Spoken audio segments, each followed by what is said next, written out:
नमस्कार।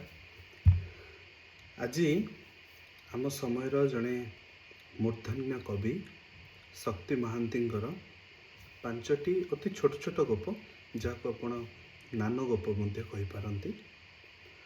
प्रथम गप जा स्वामी कहते बहुत है आ बर्दाश्त करी हबनी तोते एकाठी रही हबनी तो सांगे जा तो घर को जा। बापा कहूँ आ केते दिन ये रही रे माँ लोक बाक टुपटाप हेले जहाँ है जा एथर तो घर को जा। द्वितीय गप रक्त।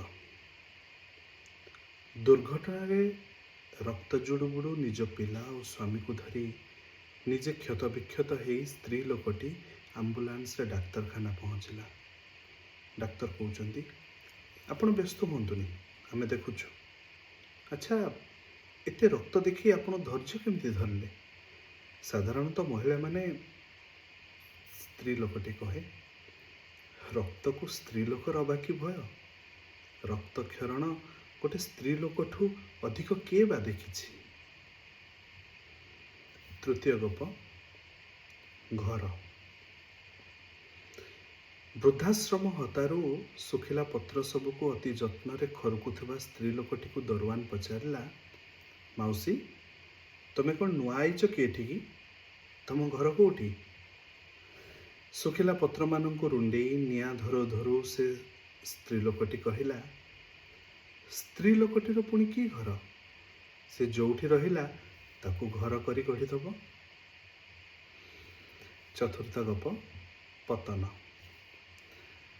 मंत्री कहते भाषण में नारी मानंकु पुरुष सह समान करेवा आम महिला सशक्तिकरण कार्यक्रम लक्ष्य। सेतेबेले स्त्री लोकटी कहे ना मु यार विरोध करुछि। पुरुष सह समान हवा जे नारीर अधपतन आउ विपर्ययर कारण। पंचम गप जरायु।